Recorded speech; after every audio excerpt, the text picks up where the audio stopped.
क्या आप वो हैं जो फोकस करने में संघर्ष करते हैं? क्या आप कभी कभी अपना लक्ष्य भूल जाते हैं? क्या आप उनमें से हैं जो फोकस करने की शक्ति का उपयोग करने के इच्छुक हैं? यदि ये ऐसे मुद्दे हैं जिनका आप नियमित रूप से सामना करते हैं, तो हम यहाँ आपके सामने समाधान के साथ आए हैं। आज हम द पावर ऑफ फोकस किताब के बारे में बात करने जा रहे हैं, जिसे जैक कैनफील्ड, मार्क विक्टर हसेलेस हेविट ने लिखा है। एक शिक्षक अपने छात्रों को जीवन में फोकस्ड होने का तरीका सिखाने के लिए तीर मारने की एक नई तकनीक दिखाते हैं। उन्होंने अपने छात्रों को अपनी आंखों पर पट्टी बांधकर निशाना लगाने को कहा और ऐसा करने पर वो अपने निशाने से चूक गए। तब शिक्षक ने छात्रों से पूछा, आपको क्या लगता है कि मैंने आपको पट्टी बांधकर निशाना लगाने को क्यों कहा? तब छात्रों ने जवाब दिया, आप हमें बिना देखे टारगेट पर निशाना लगाना सिखाना चाहते हैं। तब उनके शिक्षक ने जवाब दिया, बिल्कुल नहीं, मैं आपको सिखाना चाहता हूं कि अगर आप अपने जीवन में सफल होना चाहते हैं तो इसके लिए अपना टारगेट कभी भी न भूलें। आपको अपने टारगेट पर नजर रखनी होगी, वरना आप अपने जीवन में एक अच्छा मौका खो सकते हैं। मतलब हम जिस पर फोकस करते हैं और महसूस करते हैं, सही मायने में वही आपके जीवन में सफल या असफल होने का कारण बनता है। और ज्यादातर लोग फोकस की कमी के कारण ही अपने जीवन में असफल रह जाते हैं, जबकि सफल लोग उन चीजों पर फोकस करते हैं जो उन्हें आगे बढ़ने में मदद करते हैं। इस किताब में हम उन्हीं फोकस करने के टेक्निक्स के बारे में जानेंगे जिनका इस्तेमाल आप अपने जीवन में सफल होने के लिए कर सकते हैं। तो चलिए इन सभी टेक्निक्स के बारे में जानते हैं। किताब को अच्छे से समझने के लिए हम इस किताब को 10 अध्याय में डिस्कस करने जा रहे हैं। अध्याय 1, कैसे आपकी आदतें आपके भविष्य को तय करती है। आप अपनी आदतों से ही अपना भविष्य तय करते हैं, क्योंकि आपके रोज जीवन में किए गए काम ही आपको आगे बढ़ने में मदद करते हैं। अगर आप अपने कंफर्ट जोन से बाहर निकलकर काम करने के लिए तैयार हैं, तो आप अपने जीवन में सफल हो सकते हैं। बस इसके लिए खुद पर भरोसा बनाए रखें, अपनी अंदरूनी आवाज को सुने। याद रखें कि जीवन में बेहतर चीजें हैं और अवार्ड्स आपका इंतजार कर रहे हैं। ये तभी होता है जब आप फोकस्ड होकर काम करना शुरू करते हैं। आप चुन सकते हैं कि आपको अपना ध्यान किन चीजों पर लगाना है, और ये आपकी आदतों पर निर्भर करता है। इसलिए अपनी आदतों के बारे में जागरूक रहें, क्योंकि वे आपके भविष्य को तय करती है। लगातार चुने गए ऑप्शंस आपकी आदत में बदल जाते हैं, और जिस चीज को आप लंबे समय तक दोहराते हैं उसे करने के आदी हो जाते हैं। क्या आपको याद है जब आपने पहली बार कार चलाना शुरू किया था? आपको शुरू में परेशानी हुई होगी, लेकिन आखिर में ये आसान हो गया, क्योंकि आपने कार चलाने की आदत बना ली। हालांकि एक आदत को बनाने में 25-30 दिन लगते हैं, लेकिन अपने आप को फिर से प्रोग्राम करना संभव होता है।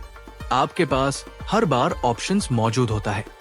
बस चीजों को पूरा करने के लिए फोकस्ड एक्शन, सेल्फ डिसिप्लिन और बहुत सारी एनर्जी का इस्तेमाल करें। लोगों को लगता है कि आसानी से अमीर हुआ जा सकता है, लेकिन ये बिल्कुल भी सच नहीं है, क्योंकि जीवन में सफल होने का कोई भी शॉर्टकट नहीं होता है। आपको समय के साथ लगातार काम करते रहना होगा, तभी जाकर आप अपने जीवन में सफल हो सकते हैं। और अगर आप अपनी बुरी आदतों के साथ लगातार काम करते रहते हैं, तो जाहिर सी बात है कि आप अपने जीवन में असफल ही रह जाएंगे। जीवन में आपको बहुत सारे मौके मिलते हैं, लेकिन हर एक पल को इस तरह जियो जैसे कल आपके लिए बिल्कुल भी मायने नहीं रखता है। जैक कैनफील्ड फोकस की शक्ति को हासिल करने के लिए 3 स्वस्थ आदतों को बनाने की सलाह देते हैं। गहरी और पूरी नींद ले, अपने ज्ञान को बढ़ाने पर ध्यान दे, अपने आइडियाज को सबके सामने रखने की ताकत रखें। अब अगर आपके पास ये 3 हेल्दी आदतें नहीं है, तो इन आदतों को बनाने के लिए आज से ही काम करना शुरू करें, और समय के साथ ये आपकी अच्छी आदतों में बदल जाएगी। और हर साल कम से कम 4 अच्छी आदतें बनाने का लक्ष्य रखें। अब से 10 साल बाद आप 40 नई आदतें इकट्ठा करेंगे, और बस 5 साल के अंदर आपके पास एक फुलफिलिंग रिलेशनशिप्स, हेल्दी लाइफस्टाइल्स और फाइनेंशियल अबंडेंस होगा। एक समय में समय के साथ एक आदत से शुरू करें, शुरू करने से पहले खुद से पूछें, आप अपने रोज जीवन में जो काम करते हैं, क्या वे अच्छे हैं या बुरे हैं? क्या वे आपको सक्सेस या फेलियर की ओर ले जाएंगे? और अगर आपका जवाब ना है, तो आप जो कर रहे हैं उसे बदलकर आप अपने जीवन बदल सकते हैं। बस अपनी पुरानी आदतों को नई पॉजिटिव आदतों के साथ बदलें। इस किताब के ऑथर्स अच्छी आदत को बनाने के लिए रोजाना ध्यान करने की सलाह देते हैं। आइए अब जानते हैं कि आप अपनी बुरी आदतों को कैसे पहचान सकते हैं। आप जागते ही जो कुछ भी करते हैं उसे एक लिस्ट में लिख लें। अब देखें कि कौन सी आदतें अनप्रोडक्टिव या टॉक्सिक है। इससे आपको पता चल जाएगा कि जीवन में आगे बढ़ने से आपको क्या रोक रहा है। फिर उसे अच्छी आदतों से बदलकर अपने जीवन में आगे बढ़े। अगर आप अपनी बुरी आदतों की पहचान खुद नहीं कर पाते हैं, तो अपने किसी दोस्त से पूछें कि आपके अंदर कौन सी बुरी आदतें हैं। इसके साथ ही ध्यान रखें कि आपके आसपास का माहौल आपकी आदतों और आपके जीवन को प्रभावित करता है। अगर आप ऑफेंसिव माता पिता के साथ रहते हैं, तो आपके पास सेल्फ रिस्पेक्ट की कमी है और आप अपनी कीमत को नहीं जानते हैं। आप लगातार डर महसूस करते हैं और खुद पर भरोसा नहीं करते हैं। फिर भी अगर आप एक नया माहौल चुनते हैं, तो आप अपने जीवन में पॉजिटिव बदलाव ला सकते हैं। अब अपनी बुरी आदतों को बदलने के लिए आप सफल लोगों की तकनीक के बारे में पता लगा सकते हैं। हो सके तो उनके साथ इंटरव्यू या नेटवर्क करें। इसके साथ ही आप सफल लोगों की बायोग्राफीज को भी पढ़ सकते हैं। आखिर में नॉन फिक्शन ऑडियो बुक सुने। इसके लिए आप हमारे YouTube चैनल की वीडियोस को देख सकते हैं। इसके साथ ही नई पॉजिटिव आदतें बनाने के लिए इन 3 आसान स्टेप्स को फॉलो करें। स्टेप 1, मॉनिटर करें और अपनी बुरी आदतों की पहचान करें। सोचिए, अगर ये बुरी आदतें समय के साथ मजबूत हो जाती हैं, तो आपका भविष्य कैसा दिखेगा? लॉन्ग टर्म के बारे में सोचें, क्योंकि रियल इफेक्ट 10, 20 या यहां तक कि 30 सालों में होगा। ईमानदार रहें और खुद को परेशान करना बंद करें। स्टेप 2, एक नई सफल आदत बनाएं। उन चीजों को लेकर क्लियर हो जाएं जो आप चाहते हैं और पहचानें कि कौन सी आदतें आपको वहां ले जाएगी। जीवन में सफल होने के लिए क्लैरिटी का होना सबसे ज्यादा जरूरी है, क्योंकि आप जिसकी साफ रूप से कल्पना करते हैं और ईमानदारी से भरोसा करते हैं, वो आपकी असलियत बन जाता है। स्टेप 3, प्लान बनाएं। एक आदत से शुरू करें जिसे आप वास्तव में बदलना चाहते हैं और अपने लक्ष्य को हासिल करने के लिए प्लान तैयार करें। अब इन स्टेप्स को फॉलो करके अपनी बुरी आदतों को अच्छी और पॉजिटिव आदतों में बदलें। अध्याय 2 सब फोकस के बारे में है। इस अध्याय की शुरुआत ऑथर एंटरप्रेन्योरशिप में एक कॉमन प्रॉब्लम से शुरू करते हैं। एक एंटरप्रेन्योर को अपने एंटरप्राइज की शुरुआत में कई सारे नुकसान होते हैं। वो मल्टीटास्क करता है और कभी फोकस नहीं करता है, जबकि ज्यादातर एंटरप्रेन्योर कंट्रोलर है। डेलीगेशन उनकी ताकत नहीं है और वे इमोशनल रूप से अपने बिजनेस से जुड़े हुए हैं। अब खुद से पूछे कि आपकी ताकत क्या है? आप सबसे अच्छा क्या करते हैं? एक बार जब आप अपनी ताकत की पहचान कर लेते हैं कि आप सबसे अच्छा क्या करते हैं, तो वो करें और बाकी सभी को अनदेखा करें। अपने हर दिन, हर हफ्ते और हर महीने में अपना ज्यादातर समय उसी काम को करने में बिताएं जो आप सबसे अच्छा करते हैं। बाकी लोगों को वो करने दें जो वे सबसे अच्छा करते हैं। पहचाने कि आपका सबसे मजबूत पॉइंट क्या है, जहां आप अपनी एनर्जी और फोकस को डायरेक्ट करते हैं। वो आपके जीवन में नजर आएगा। अच्छे परिणाम हासिल करने के लिए लगातार अभ्यास करते रहें। सफल लोग इसलिए सफल होते हैं क्योंकि वो अपनी ताकत और अपनी कमजोरियों को जानते हैं और अपनी ताकत पर फोकस करके वे अपने जीवन में सफल हो जाते हैं। लियोनेल मेसी, क्रिस्टियानो रोनाल्डो या लेब्रन जेम्स, वे सभी बचपन से ही अपने खेल को अभ्यास करते थे। वे जो करते हैं उससे प्यार करते हैं और बदले में वे बेहतर हो गए। सुपरस्टार अपने नेचुरल टैलेंट पर काम करते हैं और डेली डिसिप्लिन के साथ अपनी स्किल्स को निखारते हैं। हालांकि हम में से ज्यादातर लोग अपनी कमजोरियों को ठीक करने पर फोकस करते हैं। ये सब स्कूल के साथ शुरू हुआ। शायद आपको मैथ्स में अच्छे ग्रेड हासिल करने का ऑर्डर दिया गया था, हालांकि ये आपका सबसे पसंदीदा विषय नहीं था, जिस पर एक American business coach Dan Sullivan कहते हैं, अगर आप अपनी कमजोरियों पर काम करने में बहुत ज्यादा समय बिताते हैं, तो आप सिर्फ बहुत सारी कमजोरियों के साथ खत्म होते हैं। इसलिए अपनी कमजोरियों पर फोकस करने के बजाय अपनी ताकत पर फोकस करें और अपनी ताकत का इस्तेमाल अपने जीवन में सफल होने के लिए करें। अब उन चीजों को करने पर अपना पूरा ध्यान लगाएं जो आप अपने जीवन में बेहतर तरीके से कर सकते हैं। इसके साथ ही एक बात का ध्यान रखें, हम हर किसी को खुश नहीं कर सकते और फोकस करना जरूरी है। डेली डिसिप्लिन आपको बड़ी सफलता की ओर ले जा सकता है। इसलिए अगर किसी को ना बोलना पड़ता है तो बोलें, लेकिन अपने काम को पूरे डिसिप्लिन के साथ पूरा करें। साथ ही अपने आप से पूछें, मुझे अभी किस बारे में सोचना चाहिए? क्या मैं अपने लॉन्ग टर्म गोल्स को हासिल करने के लिए हेल्पफुल होने वाला हूं? अब इन 3 एरियाज को एग्जामिन करके फोकस करना सीखें। 1, योरसेल्फ, सेल्फ डाउट से ओवरकम करें और अपने कंफर्ट जोन से बाहर निकलकर काम करें।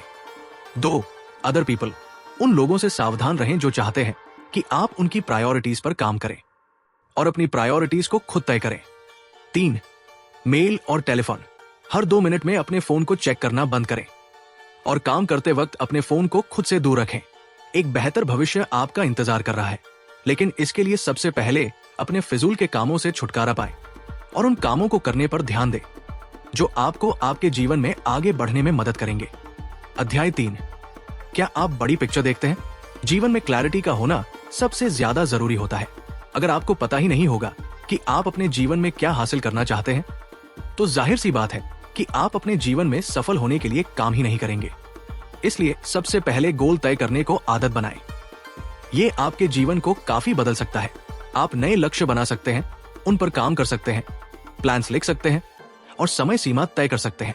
ध्यान रखें, आपके लक्ष्य आपके सपनों से जुड़े हुए होने चाहिए। मतलब उन चीजों को लेकर काम करें जो आप भविष्य में अपने जीवन में हासिल करना चाहते हैं। अपने लक्ष्य की बड़ी तस्वीर देखें। अगर आप एक बेहतर भविष्य बनाना चाहते हैं तो क्लैरिटी जरूरी है। साथ ही इन 6 स्टेप्स को फॉलो करें जो बड़ी पिक्चर बनाने में आपकी मदद कर सकते हैं। 1, देखें कि क्या आप अपने सपनों को लेकर काम कर रहे हैं। 2, ये तय करने के बाद कि आप क्या चाहते हैं, अपना रीजन जानें। 3, मोटिवेशनल पिक्चर्स बनाएं। जब आप अपने लक्ष्य की तस्वीर देखते हैं तो आप इसे महसूस भी करना शुरू कर देते हैं और जिन चीजों को आप महसूस कर सकते हैं उन चीजों को आपका सबकॉन्शियस माइंड सच कर देता है। 4, अपने विचार को कैप्चर करें। इंस्पिरेशनल आइडियाज को लिखें, अपने सपनों को याद रखें, अपनी भावनाओं को रिकॉर्ड करें। 5, विजुअलाइज करें, सोचें, मिरर देखें और रिव्यू करें। 6, एडवाइजर ढूंढें। ये थोड़े समय के अंदर ज्यादा एक्सपीरियंस हासिल करने का सबसे अच्छा तरीका है। उनका एक्सपीरियंस आपको तेजी से सीखने में मदद करेगा। जब आप अपने लक्ष्य पर काम करते हैं तो आप अचानक एक्साइटमेंट को महसूस कर सकते हैं। इस एक्साइटमेंट से इंस्पिरेशन आपको अपने काम को हासिल करने में मदद करती है और इसके साथ ही आप अपने जीवन में खुशी को महसूस कर सकते हैं। बस आज से ही अपने लक्ष्य की बड़ी तस्वीर देखना शुरू करें। अध्याय 4, कैसे फेलियर से ओवरकम करना है। अपने लक्ष्य पर काम करते समय हम लोग अक्सर कुछ रुकावटों का सामना करते हैं। ऐसे में जब हम अनफेवरेबल कंडीशंस का सामना करते हैं तो हमारे पास 2 ऑप्शन होते हैं। 1, कुछ ना करें और उम्मीद करें कि ये सब चला जाएगा। 2, चुनौती से डरने की बजाय चुनौती से भरा काम करें। इसके साथ ही एक चैंपियन माइंडसेट डेवलप करें। बड़ा सोचें और बड़ा करने पर ध्यान दें। सफल लोगों के बड़े सपने होते हैं और वे बड़े लक्ष्य तय करते हैं। किसी और की तरह उन्हें भी बड़ी रुकावटों का सामना करना पड़ता है, लेकिन वे अपनी स्किल्स को डेवलप और खुद को चैलेंज करने के लिए ही बड़े लक्ष्य चुनते हैं।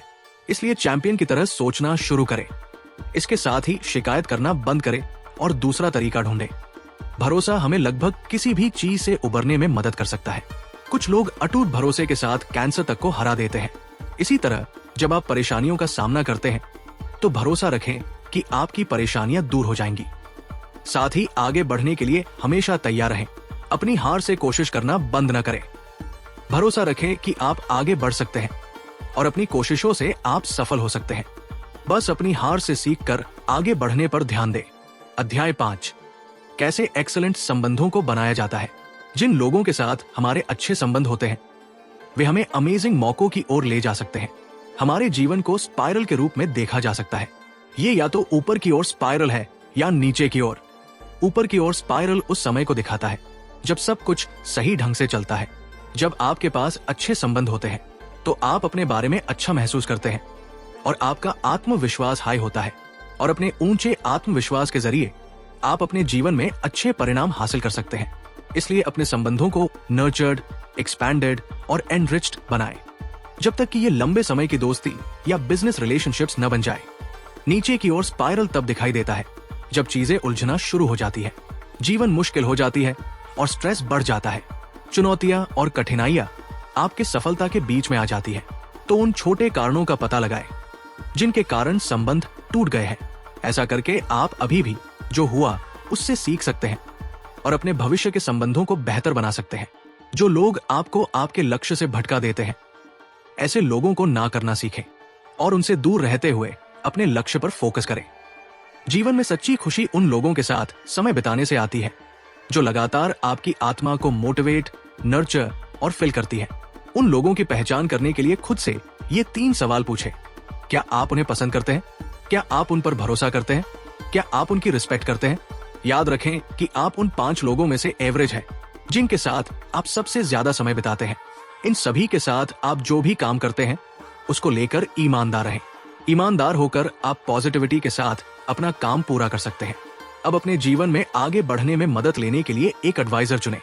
सोचें कि आप अकेले सब कुछ कर सकते हैं या मदद करने और दूसरे लोगों के साथ काम करने का फैसला ले सकते हैं। दूसरे लोगों के साथ मिलकर काम करने का फैसला सबसे ज्यादा बेहतर हो सकता है, क्योंकि आप अकेले अपने जीवन में सफल नहीं हो सकते हैं। इसलिए आगे बढ़ने के लिए दूसरों की ज्ञान का इस्तेमाल करें। एडवाइजर आपके जीवन को बदल सकते हैं। वे आपको उन्हीं गलतियों से बचने में मदद करेंगे जो उन्होंने अपने बड़े एक्सपीरियंस के लिए की थी। बस अपने जीवन में उन जरूरी लोगों को पहचानें और उनके साथ अपने संबंधों को मजबूत करने पर फोकस करें। अध्याय 6, ये कॉन्फिडेंस फैक्टर क्या है? जीवन में आगे बढ़ने के लिए आत्मविश्वास का होना सबसे ज्यादा जरूरी होता है।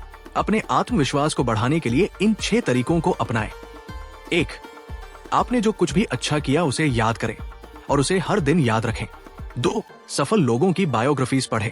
3, आभारी रहें। 4, सफल लोगों के साथ रहें। 5, खुद को चैलेंज करें और शॉर्ट टर्म गोल्स को जीतने पर फोकस करें। 6, हर हफ्ते अपने लिए कुछ अच्छा करें। इन 6 तरीकों को अपनाने के साथ अपनी क्षमता पर भरोसा बनाए रखें। आप जिस काम को करने में अच्छे हैं उस काम को बेहतर करने के लिए काम करें। और जब कभी आप नुकसान झेलते हैं तो स्वीकार करें कि आप अच्छा परफॉर्म नहीं कर रहे हैं। अपने आप को अपनी पिछली मेजर अचीवमेंट्स की याद दिलाएं। जरूरी बातों पर वापस जाएं और एक लक्ष्य पर फोकस करें। यह आपको आगे बढ़ने और बाकी बड़ी चुनौतियों से निपटने में मदद करेगा। लगातार रूप से अपनी पिछली अचीवमेंट्स को लिखने की आदत डालें। याद रखें कि आप एक सफल इंसान हैं। बस इस समय आप चूक गए। इससे कोई फर्क नहीं पड़ता कि पास्ट में कितनी बड़ी चुनौतियां थी और जिनसे आपको निपटना पड़ा। महसूस करें कि आपने उन सभी पर काबू पा लिया है। अगर आप अनफेवरेबल कंडीशन से बच गए हैं तो आप प्रेजेंट या फ्यूचर की चुनौतियों से भी बच सकते हैं। रोना बंद करें और इस बात पर फोकस करें कि आप क्या कर सकते हैं और आपके नियंत्रण में क्या है। जिस काम को करने से आप यूं ही मना कर देते हैं उस काम को जबरदस्ती करने की कोशिश करें और इस तरह आप अपने आत्मविश्वास को बढ़ा सकते हैं। अध्याय 7, अब वक्त है अपने आप से पूछने का कि आप क्या चाहते हैं। आपने बच्चों को तो देखा ही होगा, वे तब तक पूछते रहते हैं जब तक उन्हें उनकी मनचाही चीजें नहीं मिल जाती है। लेकिन बड़े होने के साथ हम ऐसा करना छोड़ देते हैं। आप जो चाहते हैं उसके लिए पूछना रिस्की हो सकता है, लेकिन अगर आप डटे रहते हैं तो आपको वो जरूर मिलता है जो आप हासिल करना चाहते हैं। सोचे आपके पास खोने के लिए कुछ भी नहीं है, क्योंकि आप पहले से ही अपने पास जो कुछ भी है उसके साथ रहने में कामयाब रहे हैं। फिर भी आपके पास हासिल करने के लिए बहुत कुछ है। ध्यान रखें, रिस्क के बिना आप कुछ भी हासिल नहीं कर सकते हैं। इसलिए खुद से तब तक पूछते रहे जब तक आप हासिल नहीं कर लेते हैं। ज्यादातर लोग रिजेक्शन से डरते हैं। यही कारण है कि वे जो चाहते हैं उसके लिए नहीं पूछते हैं। वे कोशिश भी नहीं करते हैं और खुद को पहले से अस्वीकार कर देते हैं। लेकिन ऐसा करने की बजाय रिस्क लेने की कोशिश करें। जैसा कि कहावत है, मांगो और ये तुम्हें दिया जाएगा। बस इसके लिए इन बातों का ध्यान रखें। 1, आप जो चाहते हैं उसको लेकर क्लियर रहें और आप जो चाहते हैं सिर्फ उस पर फोकस करें। 2, अपने आत्मविश्वास को बढ़ाने के लिए लगातार काम करें। 3, लगातार पूछते रहें। 4, क्रिएटिव रूप से पूछें। 5, ईमानदारी से पूछें। अब ठीक उसी तरह से पूछें जैसे कि आप इसे हासिल करने की उम्मीद करते हैं। आप जो मांगते हैं उसको विजुअलाइज करें, ये मानते हुए कि आप जो चाहते हैं उसे पहले से हासिल कर चुके हैं, जिससे इसे हासिल करने की संभावना बढ़ जाती है। और आखिर में किसी ऐसे इंसान से पूछे जो इसे आपको दे सकता है। अध्याय 8, लगातार सॉलिडिटी कैसे बनाए रखें। ये एक आदत है जो सभी सफल लोगों में होती है। कंपैटिबल और लगातार काम सफल होने के लिए सबसे जरूरी होता है। सॉलिडिटी के फायदे को बताने के लिए लेखक कॉल रिपकन के इतिहास के बारे में बताते हैं। वो एक माहिर बेसबॉल प्लेयर थे जिसने बाल्टिमोर ओरियोल्स के लिए खेला था। उन्हें बेसबॉल का आयरन मैन कहा जाता था क्योंकि वो हमेशा हर मैच में दिखाई देते थे और हमेशा सॉलिडिटी की प्रैक्टिस करते थे। कॉल रिपकन जर की सॉलिडिटी की बराबरी करने के लिए एक एम्प्लॉय जो दिन में 8 घंटे हफ्ते में 5 दिन काम करता है, उसे 8 साल 1 महीने और 20 दिन काम करने की जरूरत होगी और उसे कभी भी बीमार नहीं होना चाहिए। उनकी प्रैक्टिस की तरफ उनके प्यार, जिम्मेदारी की भावना और उनकी मजबूत काम करने की एथिक्स ने उन्हें ऐसा बनने में मदद की थी। इसका सीधा मतलब यह हुआ कि आप जिस काम को प्यार, जिम्मेदारी और अपनी एथिक्स के साथ करते हैं, उस काम में आप काफी ज्यादा बेहतर हो सकते हैं। बस महसूस करें कि आप जो कुछ भी करते हैं वो आपके द्वारा किए गए ऑप्शंस पर बेस्ड है। जीवन ऑप्शंस के बारे में है और जैसा कि हमने पहले भी जाना है, आप अपने ऑप्शंस खुद चुन सकते हैं। जब लोग कहते हैं मेरे बॉस मुझे परेशान करते हैं, उन्होंने वास्तव में नाराज होना चुना। वास्तव में वे परेशान होने के लिए मजबूर नहीं है क्योंकि वे एक अलग रिस्पॉन्स चुन सकते थे। ऐसा ही तब होता है जब हम अपने टॉक्सिक रिलेशनशिप्स के बारे में शिकायत करते हैं या जब हम अपनी कम सैलरी वाली जॉब के बारे में शिकायत करते हैं, क्योंकि आप साफ तौर से दूसरी जॉब चुन सकते हैं। इसलिए शिकायत करना आज से ही बंद करें और अपने लिए बेहतर ऑप्शंस चुनें। इसके साथ ही अपनी इंटेग्रिटी को डेवलप करने के लिए इन 3 बातों का ध्यान रखें। 1, जब आप हमेशा सच बोलते हैं तो लोग आप पर भरोसा करते हैं। 2, जब आप वही करते हैं जो आप कहते हैं, जैसा कि वादा किया गया है, तो लोग आपकी रिस्पेक्ट करते हैं। 3, जब आप दूसरों को स्पेशल महसूस कराते हैं तो लोग आपको पसंद करते हैं। लगातार सॉलिडिटी का अभ्यास करना पूरी तरह से आप पर निर्भर करता है। बस अपना सही ऑप्शंस चुनने पर ध्यान दें। अध्याय 9, डिसाइसिव एक्शन कैसे लेना है। क्या आप आमतौर पर चीजों को करना बंद कर देते हैं? आज सोमवार है और आप जानते हैं कि आपको हफ्ते के अंत तक एक रिपोर्ट पूरी करनी होगी, लेकिन आप सब कुछ समेटने के लिए आखिरी दिन तक इंतजार करते हैं और जब आप ऐसा करते हैं तो जाहिर सी बात है कि आपका बहुत सारा काम छूट जाता है और समय के साथ देरी करना आपकी आदत बन जाती है। जब आप टालमटोल करते हैं तो आप वास्तव में अपने भविष्य को गरीब बना रहे होते हैं। ज्यादातर लोग एक काल्पनिक दुनिया में रहते हैं। वे इसे किसी दिन मैं करूंगा कहते हैं। वे उन चीजों के बारे में चिल्लाते हैं जो उनके पास नहीं है। वे लोग हैं जो अपने जीवन के आखिर में हर चीज पर पछतावा करते हैं। अब सवाल ये बनता है कि लोग टालमटोल क्यों करते हैं? इसके 4 कारण हैं। 1, बोरियत। स्वीकार करें कि आप ऊब गए हैं और खुद से पूछें क्या, क्यों और कैसे और किस तरह की एक्टिविटी आपको ज्यादा एनर्जी देंगी। 2, काम से ओवरवेल्म्ड। बहुत सारी एक्टिविटीज को ध्यान में रखते हुए हम आसानी से ओवरवेल्म हो जाते हैं और एक छोटा कदम उठाने के बजाय कुछ भी नहीं करना पसंद करते हैं। 3, आप जो काम कर रहे हैं वो आपको कोई एक्साइटमेंट नहीं देता है। अगर आप एक बोरिंग जॉब में फंस गए हैं तो आगे बढ़े और कुछ और दिलचस्प करें। कुछ ऐसा चुनें जिसे आप करना पसंद करते हैं। 4, आप अनफोकस्ड हैं और आसानी से भटक जाते हैं। जब आप ऐसी किसी भी स्थिति का सामना करते हैं तो नेगेटिव परिणाम की कल्पना करें। खुद से पूछें, क्या आपका प्रेजेंट काम आपको वहां ले जाता है जहां आप जाना चाहते हैं? क्या आप पछतावे से भरे जीवन जीना चाहते हैं? अचीवमेंट की भावना के साथ खुद को इंस्पायर्ड क्यों न करें? जैसा कि थियोडोर इसाक रूबिन ने कहा था, खुशी आसान काम करने से नहीं आती है बल्कि एक मुश्किल काम के बाद आती है। खुद को चैलेंज करें और अपने काम को करने के लिए समय सीमा सेट करें और सेट किए गए समय से पहले ही अपने काम को पूरा करें। अब अगर आप एक बड़ा फैसला लेना चाहते हैं तो TDA फॉर्मूला आपको क्लैरिटी में मदद कर सकता है। कुछ हद तक यह आपको फोकस करने के लिए भी इंस्पायर कर सकता है। 1, सोचो। हर ऑप्शन के बारे में सोचें। जितना ज्यादा आप सोचने के लिए समय लेते हैं उतना ही बेहतर परिणाम मिलता है। 2, पूछें। एक जरूरी फैसला लेने से पहले खुद से बार बार पूछें, क्या यह फैसला लेना सही है? 3, फैसला लें। अपने लिए जल्दी से फैसला लें और अपने फैसलों पर टिके रहें। 4, रेगुलेशंस। अपने लक्ष्य को हासिल करने के लिए लगातार काम करते रहें। इन सभी के साथ अपने आप से पूछें कि पैसा आपके लिए क्या मायने रखता है और अपने सपनों को पूरा करने के लिए काम करना शुरू करें। अध्याय 10, कैसे पर्पस पर टिके रहना है और उस पर काम करना है। जीवन में पर्पस होना जरूरी होता है। यहाँ हम देखेंगे कि हम एक पर्पस कैसे बना सकते हैं ताकि रोज हम जो भी काम करते हैं वो हमारे जीवन में मीनिंगफुल बदलाव लाए। अपने जीवन के पर्पस को पहचानने के लिए अपने आप से पूछें, 10 या 15 बार मैंने अपने जीवन में सबसे बड़ी खुशी महसूस की है। मैं सबसे खुश कब था? ध्यान रखें, आपका पर्पस वो कदम है जो आपको सफलता की तरफ ले जाता है। इसके साथ ही अब अपने लक्ष्य पर काम करना शुरू करें और अपने जीवन में फोकस की शक्ति का इस्तेमाल करें। निष्कर्ष। धन्यवाद दोस्तों। आइए अब सीखे हुए लेसन्स को एक बार दोहरा लेते हैं। 1. अपनी बुरी आदतों को अच्छी और पॉजिटिव आदतों में बदलें। 2. अपने फिजूल के कामों से छुटकारा पाएं और उन कामों को करने पर ध्यान दें जो आपको आपके जीवन में आगे बढ़ने में मदद करेंगे। 3. अपने लक्ष्य की बड़ी पिक्चर देखना शुरू करें। 4. अपनी हार से सीखकर आगे बढ़ने पर ध्यान दें। 5. अपने जीवन में आगे बढ़ने में मदद लेने के लिए एक एडवाइजर चुनें। 6. अपनी एबिलिटीज पर भरोसा बनाए रखें। 7. खुद से पूछें कि आप क्या चाहते हैं। तो दोस्तों, इस किताब से हमने फोकस करने की पावर के बारे में जाना, जिसका इस्तेमाल करके आप अपने जीवन में आसानी से सफल हो सकते हैं। अब अगर आप भी अपने जीवन में सफल होकर बड़े बदलाव लाना चाहते हैं तो किताब में बताई गई सभी जरूरी बातों का ध्यान रखें। हमें उम्मीद है आपने इस किताब को अच्छे से समझ लिया होगा और अपने जीवन में सफल होने के साथ बेहतर बदलाव लाने के लिए आप किताब में बताई गई जरूरी बातों का ध्यान रखेंगे।